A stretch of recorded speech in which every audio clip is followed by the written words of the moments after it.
Hello friends, कैसे हैं आप लोग। उम्मीद करता हूँ आप सब बढ़िया होंगे और आपकी तैयारी बढ़िया चली होगी। माफ़ कीजिएगा, काफ़ी लंबे टाइम बाद वीडियो लेके आया हूँ। जैसा कि देखिए, मैंने अपडेट किया था कि मैं जेल विभाग से जॉब छोड़ के और दूसरी जगह मुझे ज्वाइन करना था, तो इसी वजह से काफ़ी व्यस्तताएँ हो गई। वहाँ से जॉब शिफ्ट करके इधर आना और चीज़ें शिफ्ट करना, तो इसलिए टाइम लग गया। और स्टार्टिंग के कुछ टाइम पे तो ऐसा कुछ कंटेंट भी नहीं था, ऐसा कुछ अपडेशन भी नहीं थी जिसको लेके मैं वीडियो बनाऊँ। बट अभी काफ़ी लोगों के कमेंट ये आ रहे थे कि क्या एक प्रॉपर स्ट्रेटजी हो जिस पे अपन आगे बढ़ें, तो कम से कम एक जॉब इस 2024 में अपने पास हो। ठीक है, एक जॉब तो अपन सिक्योर कर ही लें, तो इसी स्ट्रेटजी पे बात करेंगे। देखिए, जैसा कि आपको पता है, कैलेंडर अपडेट हो गया है और कैलेंडर में अभी कुछ कमियां हैं, कुछ 2-3 भर्तियां हैं जिनके बारे में जिक्र अभी नहीं है, जैसे ग्रुप 4 हो गया, ग्रुप 5 हो गया, कांस्टेबल वगैरह, ASI LDC की भी बात चल रही थी, तो इनका भी कुछ अपडेशन नहीं है। लेकिन जून के बाद ये सब अपडेट हो जाएंगे।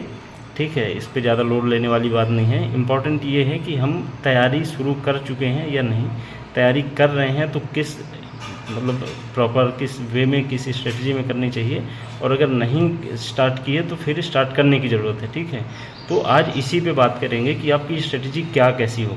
तो वीडियो में आप आखिरी तक बने रहिएगा, इसमें मैं आपको बताऊंगा कि आपको किस स्ट्रेटजी से आगे बढ़नी चाहिए। ठीक है, तो देखिए, सबसे इम्पॉर्टेंट ये है कि आप जो बेसिक सब्जेक्ट हैं वो आप कंप्लीट करें। जैसे कि मैं आपको सब्जेक्ट बता दूं, मैथ हो गया, रीजनिंग हो गया, साइंस हो गया, इंग्लिश हो गई, हिंदी हो गई, GS हो गई। ठीक है, GS में MP GK और करंट अफेयर ये सब शामिल हैं। तो आप इन बेसिक सब्जेक्ट्स को कंप्लीट कीजिए। अब इनको कंप्लीट करने का सबसे बढ़िया तरीका ये है, जैसे मैथ और रीजनिंग के लिए मैं बताऊं कि आपको लेवल जिससे पता चले, तो आप मार्केट में पुणेकर की ओल्ड सॉल्व्ड क्वेश्चन पेपर करके बुक आती है, तो मैथ की और रीजनिंग की आप लेके आइए। इससे आपको ये पता चल जाएगा कि जो आप एग्ज़ाम होंगे व्यापम के, इनमें किस लेवल की मैथ और रीजनिंग पूछी जाएगी। ठीक, तो 2 सब्जेक्ट के लिए सबसे पहले आप ये करिए। इसके बाद इंग्लिश आप बहुत ज़्यादा टफ नहीं आती व्यापम के एग्ज़ाम्स में, ठीक ठाक ही रहती है। थोड़ी बहुत वोकैब में काम कर लीजिए, बाकी आप वोकैब में ऐसा है कि आपको ज़्यादा मेहनत करनी पड़ेगी। और मैं थोड़ा सा बचता हूँ, अगर कुछ चीज़ में जहाँ कम मेहनत करके काम चल जाए वहाँ पे मैं ज़्यादा मेहनत पसंद नहीं करता। आप देख सकते हैं, अगर आपको वोकैब करनी हो तो वोकैब भी तैयार कर सकते हैं, अदरवाइज़ आप ग्रामर वाला पोर्शन इतना अच्छा कर लीजिए कि वहाँ से क्वेश्चन गलत ना हो, तो आपकी भरपाई हो जाएगी। ठीक है, हिंदी बेसिक, अब अपन हिंदी मीडियम वाले हैं, उसमें ज़्यादा समस्या नहीं है। हिंदी आपको बेसिक रूल्स तो पढ़ ही लेंगे। हिंदी में आपको वोकैब में ज़्यादा मेहनत करनी है। ठीक है, क्योंकि वोकैब हिंदी एक ऐसा है जिस पे अपन अपना बेस्ट दे सकते हैं। ठीक है, तो हिंदी आप थोड़ी बहुत ग्रामर वगैरह और जो भी ग्रामर के टॉपिक हैं आप देख लीजिए, उनको कर लीजिए। और वोकैब में पर्यायवाची, अनेकार्थी, विलोम, समानार्थक, इन सब पे काम कीजिए, तो हिंदी आपकी काफ़ी अच्छी हो जाएगी। ठीक है, इसके बाद मैं आपको बताऊं, अगर साइंस के लिए, तो साइंस आप लूसेंट, हरी वाली आती है लूसेंट साइंस, आप उसको फॉलो कीजिए। 1-2 बार उसको कंप्लीट कर लीजिए, उसके ऑब्जेक्टिव लगा लीजिए। इसके बाद नीली वाली लूसेंट में जो साइंस दिया है उससे काम चल जाएगा, जैसे कांस्टेबल वगैरह के लिए है। लेकिन ग्रुप 2 सब ग्रुप 4 या कि जिनमें साइंस का वेटेज ज़्यादा है, उसके लिए आपको हरी वाली लूसेंट फॉलो करनी पड़ेगी। ठीक है, तो उसमें भी ऐसे सारे टॉपिक सब नहीं पढ़ने हैं, फिजिक्स, केमिस्ट्री, बायो, और उसमें भी आप पढ़ते टाइम आपको आइडिया लग जाएगा। जैसे आप पीछे जो क्वेश्चन दिए हैं, क्वेश्चन आप सॉल्व करेंगे तो आपको आइडिया लग जाएगा कि इसमें इंपॉर्टेंट क्या है, क्या छोड़ने लायक चीज़ें हैं।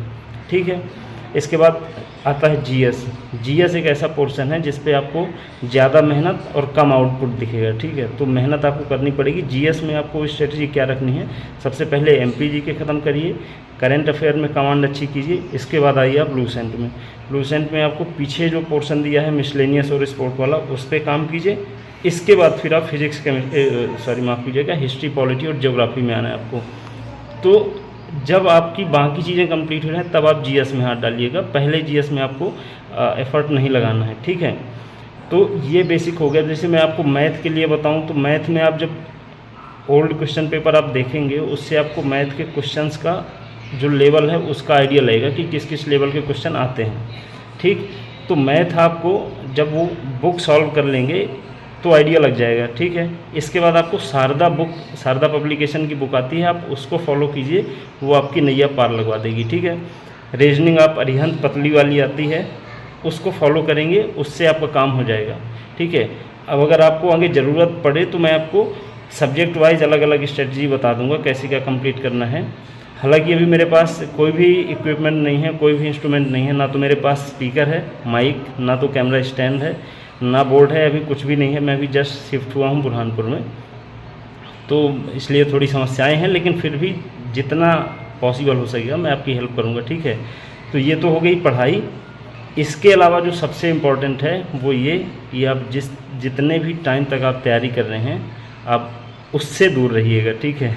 उसके पास मत जाइएगा, उससे कांटेक्ट हो सके तो ख़त्म ही कर दीजिए, क्योंकि आपकी तैयारी में, आपकी पढ़ाई में, आपके आगे बढ़ने में सबसे बड़ी जो बाधा है वो है, ठीक है। तो आई होप कि आपको वीडियो ठीक लगा होगा। अब इस पर आगे बढ़िए, इस पैटर्न पे, जहाँ जैसे आपको समस्या आए तो आप कमेंट करिए, बताइए, मैं हर संभव आपकी मदद करूँगा, ठीक है। तो ठीक है, मिलते हैं अगले वीडियो में, तब तक अपना ख्याल रखिए, नमस्कार।